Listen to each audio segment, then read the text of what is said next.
तो स्टूडेंट देखते हैं अगला क्वेश्चन। देखिए अब ये जो क्वेश्चन है ये 3 क्वेश्चन लगभग आए हुए हैं, मीन फ्री पाथ पे बेस्ड है। तो if n is the number density and d the diameter of the molecule then the average distance covered by the molecule between the two successive collisions। तो देखिए formula ही पूछा है, ये formula हम लोग को याद ही करना होता है और ये फॉर्मूला ही इन्होंने पूछा है। तो फॉर्मूला क्या दिया हुआ है, c दिया है, ये c वाला आंसर। तो जो इनके बीच में मीन फ्री पाथ के बीच में जो डिस्टेंस होता है दैट इज इक्वल टू 1/√/2। ये n जो है नंबर डेंसिटी गिवन है यानी number of molecules per unit volume given है, पाई इंटू डी स्क्वायर ये वॉल्यूम होता है। तो फॉर्मूला ही देखिए पूछा गया है, थ्योरी में हम लोग बोलते भी हैं इसको याद रखने के लिए, और ये आराम से हम लोग इसको सॉल्व कर लेते हैं। तो इसमें कुछ नहीं था, केवल डायरेक्ट फॉर्मूला ही पूछा है, फॉर्मूले का आपको आंसर दे देना। तो फॉर्मूला याद रखिए, हो जाएगा। नेक्स्ट क्वेश्चन देखते हैं इसी पे बेस्ड, इजी सा है वो भी।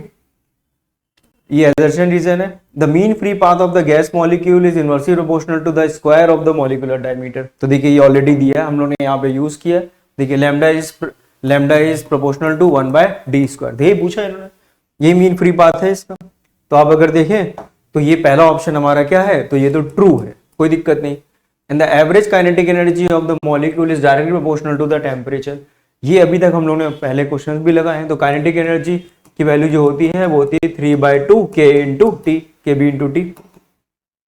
तो काइनेटिक एनर्जी डायरेक्टली प्रोपोर्शनल है टेम्परेचर के। तो ये ऑप्शन भी हमारे पास कैसा है, ट्रू है। बिल्कुल सिंपल से ऑप्शन जो अभी हम लोगों ने काफी यूज करे। तो आंसर क्या हो जाएगा, बोथ स्टेटमेंट 1 और 2 आर ट्रू। तो केवल ये स्टेटमेंट ही पूछे गए थे, ए और बी दोनों स्टेटमेंट हमारे कैसे है, ट्रू। एक क्वेश्चन इसके ऊपर और पूछा गया है, वो वाला क्वेश्चन भी हम लोग यहाँ पे देखिए कर लेते हैं। कोई ये रहा question, if the collision frequency of the hydrogen molecule at a close temperature is 27 is z। तो 27 पे इतना हमें दिया हुआ है। अब आपसे पूछ रहे हैं कि 127 डिग्री पर कितना होगा। तो देखिए जो अभी हमने यहाँ पर ये वैल्यू जो देखी है, तो अगर आप देखो यहाँ पर फ्रीक्वेंसी हमें लिखना है, तो speed distance is equal to formula, अगर एक नॉर्मल सा अगर हम लोग थोड़ा सा देख लें, डिस्टेंस इज इक्वल टू कितना होता है, स्पीड इंटू टाइम, ये तो होता है। डिस्टेंस क्या है, दो सक्सेसिव डिस्टेंस इनके लिखे हुए थे हमारे पास। तो ये डिस्टेंस अभी देखिए हम लोग ने यहाँ पर ये लिखा था 1/√2 n πd², ये वाला हम लोग यहाँ पे यूज कर लेंगे। अब आप देखिए ये जो डिस्टेंस है इसका टेम्परेचर से तो कोई लेना देना नहीं है, तो यही डिस्टेंस है, एन भी वही है क्योंकि सेम कंटेनर, डायमीटर भी उसका वही दिया हुआ है इस क्वेश्चन में। तो अगर आप देखें तो ये लैम्डा अगर हम इसके लिखे सक्सेसिव डिस्टेंस, तो इसमें तो कोई चेंज नहीं हो रहा है। स्पीड की वैल्यू कितनी होती है, 3RT/m, और ये टाइम लिखा है, टाइम को हम लोग डिवाइडेड बाय फ्रीक्वेंसी लिख सकते हैं।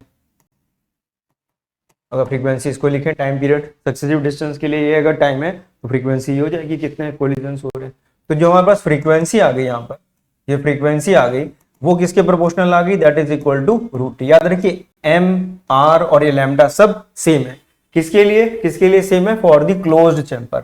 लैम्डा की वैल्यू जो है, जो लैम्डा है डिस्टेंस है, उसमें n small n mass density जो कि सेम है, क्लोज चैम्बर है, केवल टेम्परेचर पे डिपेंड कर रहा है। तो ये वैल्यू आ गई। तो फ्रीक्वेंसी हमें पहले की गिवन है, तो यहाँ पर हम लोग लिख लेंगे F1/F2 is equal to √T1/T2। तो पहले टेम्परेचर कितना था 27 और प्लस 273, तो ये हो गया 300।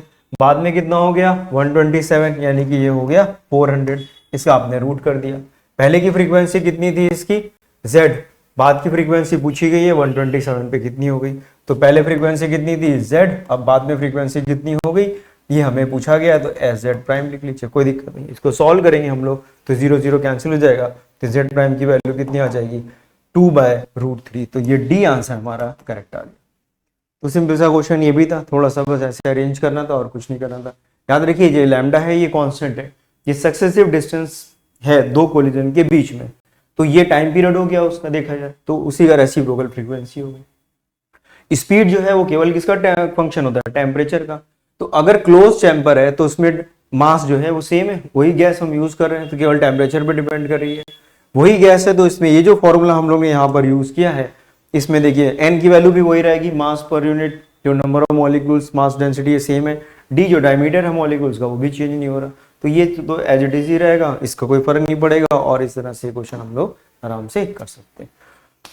तो सिंपल से क्वेश्चंस आते हैं, कोई खास इसमें से क्वेश्चंस नहीं आते।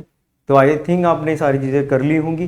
कोई भी क्वेश्चन अगर आपको इसमें डिफिकल्ट लगा है तो एक बार उसको दोबारा देखिए, दोबारा देखने के बाद भी अगर आपको नहीं हो रहा है तो थोड़ा आप उसकी थ्योरी पढ़े और उसको करें। क्वेश्चंस बिल्कुल भी डिफिकल्ट इस बार नहीं पूछे गए थे और ना पूछे जाते हैं जनरली। इजीली ये क्वेश्चंस हम लोग कर लेते हैं और ये बहुत ज़्यादा हाई स्कोरिंग चैप्टर भी है। इस तरह के और भी क्वेश्चंस आगे हम लोग अभी लाएंगे, आप फॉलो करते रहिए इसको और अपनी फिजिक्स जो है स्ट्रांग रखिए। आई होप आपको सारी चीज़ें समझ में आ गई होंगी। Thank you very much.